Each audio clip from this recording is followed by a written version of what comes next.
Okay, class, bago natin simulan ang araw na ito, maaari ba kayong magsitayo at tayo ay mananalangin? Mr. Rene de la Cruz, maaari mo bang pangunahan? Please come in front. In the name of the Father, and of the Son, and of the Holy Spirit. Amen.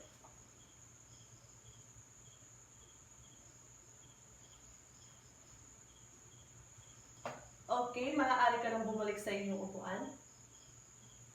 So, good morning, class. Okay, class, bago kayo magsiupo, maaari bang pakipulot lahat ng basura sa inyong upuan at pakiayos na rin ang upuan? Naunawaan ba? Okay, very good. Maaari na kayong magsiupo. Ngayon, bago natin simulan ang araw na ito, nais ko muna sabihin sa inyo ang ating mga alituntunin. Una, makinig sa guro.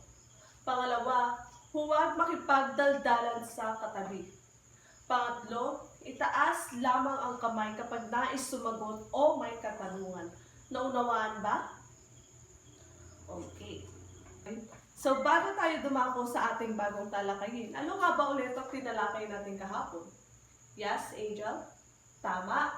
Ito ay patungkol sa inflasyon. So, ano nga ba ulit ang inflasyon? Yes, Monica? Yes, tama. Ang inflasyon, ito yung pagtaas ng presyo ng serbisyo at kalakal. Naunawaan ba? Okay. Ngayon naman, tayo naman ay dumako sa ating bagong talakayin.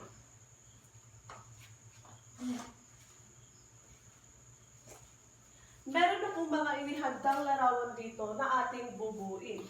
Hahatiin ko kayo sa dalawang pangkat, ang pangkat A at pangkat B. So, bibigyan ko kayo ng 5 minuto para idikit ito sa pisara. Naunawaan ba? Okay, let's start. Okay, class, mahusay.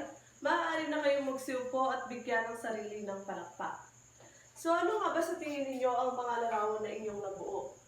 Yes, Rene? Tama, ito ay patungkol sa digmaan. So, ano nga ba sa tingin ninyo ang ating tatalakayin ngayong araw? Anyone? Yes? Jerica? Tama. Ang ating tatalakayin ngayong araw ay patungkol sa American Revolution.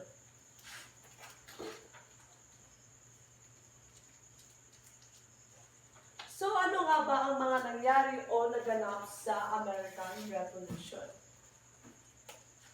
Victor, maaari bang pakibasa? Okay, maraming salamat. So on June 17, in the Revolution, the first major battle, colonial forces inflicted heavy casualties on the British regiment of General William Howe at the Brad Hills in Boston. So the engagement, known as the Battle of the Bunker Hill, ended in the British victory, but lent encourage to the revolutionary causes. So, ang American Revolution ay isa sa mahalagang kaganapan sa ating kasaysayan. Ito yung kung paano lumaban ang mga Pilipino para sa kanilang kalayaan at karapatan, tulad ng mga Amerikano. Kilala bilang the Battle of the Bunker Hill. So, ito yung pakikipaglaban ng mga Amerikano para sa kanilang kalayaan at karapatan sa mga Britanya. Ang Amerika ay lumayas sa pamamahala ng mga Britanya noong 1783 dahil sa Rebolusyong Amerikano.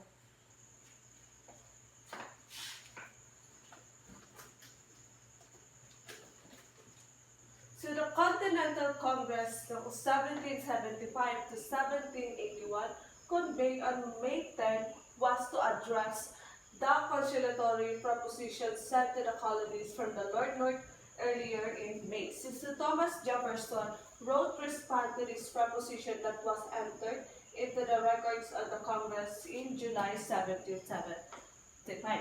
So, the Second Continental Congress ay naganap noong May 10, 1775 na pinamunuhan ni Thomas Jefferson. So, ang nagsulat ng panukala na ang panukalang ito ay nagmumungkahi na ang mga buwis ay gagamitin lamang para sa pagkontrol ng mga kalakal. And the next is the the Declaration of Independence. So the declaration was released from Committee in the records in the Continental Congress on July 4, 77. So noong July 4, 1775, naganap na ang paglaya ng mga Amerikano mula sa pamamahala ng mga Britanya. Ito ay nangyari matapos ang pagpirma sa Treaty of Paris. Naunawaan ba? Okay, very good. Ngayon, magkakaroon kayo ng aktibidad. Ang Group A ay isusulat ninyo ang mabuting epekto ng American Revolution.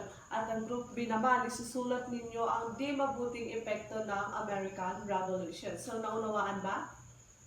Okay, very good.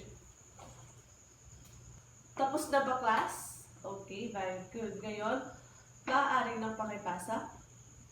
At ngayon naman, maglabas kayo ng 1/4 sheet of paper at magkakaroon tayo ng quiz.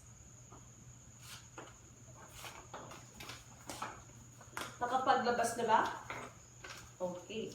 So, number 1, the rationale that Jefferson used in the Declaration of Independence came primarily from theories of John Locke. A, true. B, false. Number 2, which of the following document was not one drafted by the Second Continental Congress? A, Prohibitory Act. B, the Declaration of Independence. C, the Olive Branch of Petition. Nakakasunod ba? Okay.